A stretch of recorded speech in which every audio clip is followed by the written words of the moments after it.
It wasn't like any other ice cream shop. The first time I saw Bliss Cream wasn't on some random food blog or one of those annoying trendy Instagram reels. No, I found out about it the old-fashioned way. I just saw someone walking down the sidewalk with one of their treats. The person claimed it was one of the tastiest new desserts in all of New York City. The place was nestled in a narrow alley off the main drag. The shop had no flashy signs, no ads, nothing that screamed for attention. In fact, the only thing marking it was a simple neon sign that glowed with the word Bliss in soft pastel colors. Curiosity got the better of me. I love quirky food places, and the interior was minimalist. Pristine white walls, a single counter, and one menu item.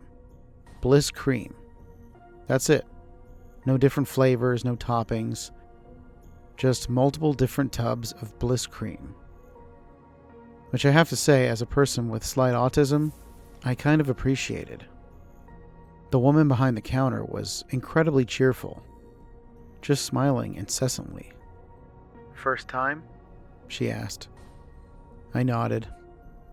"You're in for a treat," she said, instantly scooping and handing me a small cup filled with creamy goodness. It had this strange shimmer to it, almost as if it was glowing under the dim lights. I paid the lady, grabbed a spoon, and took my first bite. And I have to say, the moment it touched my tongue, I felt something. Not just a rush of flavor, but an overwhelming wave of calm and contentment.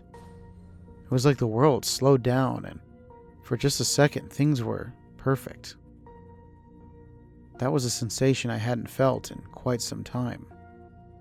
I glanced around. The few other people in the shop were silently eating their Bliss Cream, their eyes focused on nothing but the dessert, feeling what looked like pure joy. That night, I had a weird dream, though. I was back in the shop, but everything was dark. The walls oozed with that pale, shimmering ice cream, and the woman behind the counter wasn't smiling anymore. Her eyes were hollow, her face stretched into a grotesque grin. She whispered something in a language I couldn't understand, and suddenly I woke up with a strange ringing in my ears. I tried to brush it off as a bad dream and forget about it. But the next day, I was kind of in this funk all day. All I could think about was maybe going to get some more of that ice cream so I could feel better. The more I tried to think of other things, the stronger the urge became. I found myself wandering back to the shop, craving that feeling of bliss again. I wasn't the only one either. I started seeing more and more people walking around the neighborhood with those little Bliss Cream cups in their hands. Their expressions were always the same, just content, like a pure but silent joy. That's when I noticed the mascot statue. It definitely wasn't there on my first visit, but now it stood right outside the shop, a giant ice cream cone with a face, but not a fun, goofy face you'd see on a regular mascot. It was like it was too happy and had this wide, gaping mouth with glowing eyes. As I passed by, I couldn't even look at it due to that weird, wide-open mouth. "Why not have some? There's plenty more. Always more." That was the phrase that suddenly came out of the mouth of the thing. Again, just kind of strange. Over the following weeks, I couldn't stay away from the Bliss Cream shop. Friends were always asking if I had tried it, or if I wanted to go get some. I even started coming by after work because I would get a craving.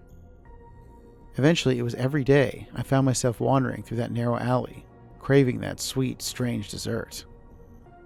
Even though the weird dreams continued. One evening, after finishing another cup of it, I saw something I couldn't ignore. As I was leaving the shop, I noticed someone stumbling into the alley from the shadows. It was a woman, her eyes sunken in and vacant. She looked like she hadn't slept in days. her clothes disheveled and her hands shaking. She approached the shop, staring at it like it was the only thing keeping her going. But when she reached for the door, it didn't open. The shop was already closed for the night. So she began pounding on the glass, screaming something about needing it. Her voice was so desperate and wild. And then she just collapsed, spewing disgusting white cream out from her mouth and nose.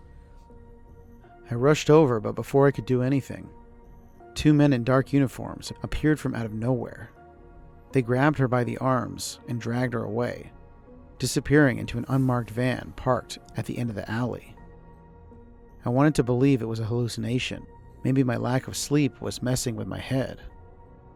But as I stood there, staring at the spot where the van had been, I realized something was not right about this stuff. I decided to investigate further.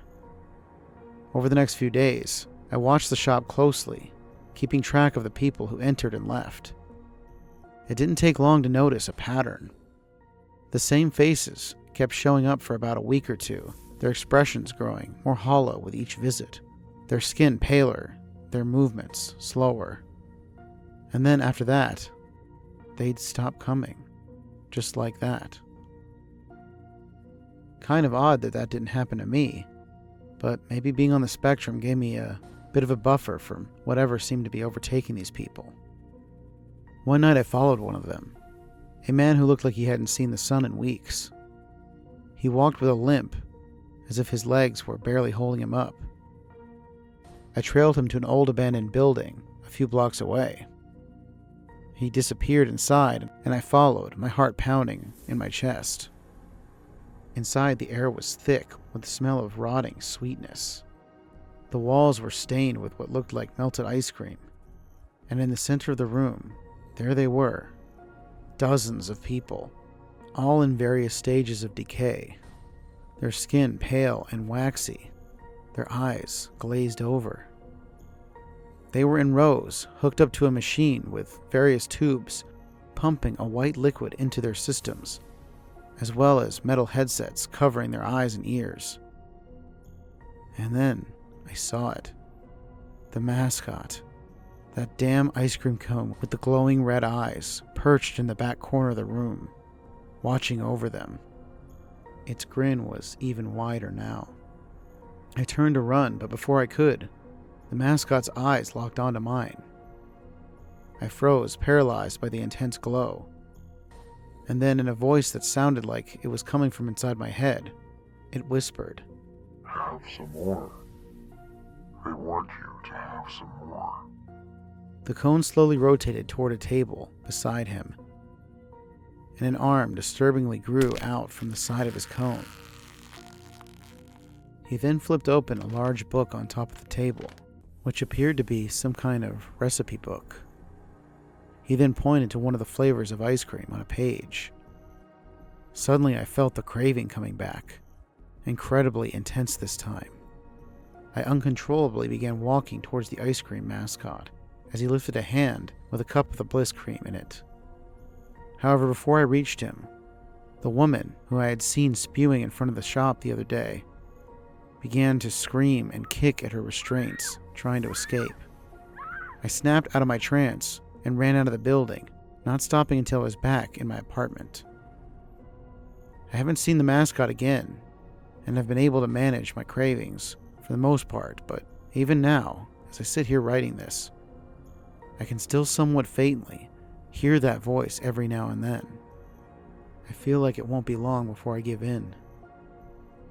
I doubt I can withstand the urge forever, because in the end, how long can anyone resist perfection, even when you know for sure there's something horrifying lurking beneath the surface?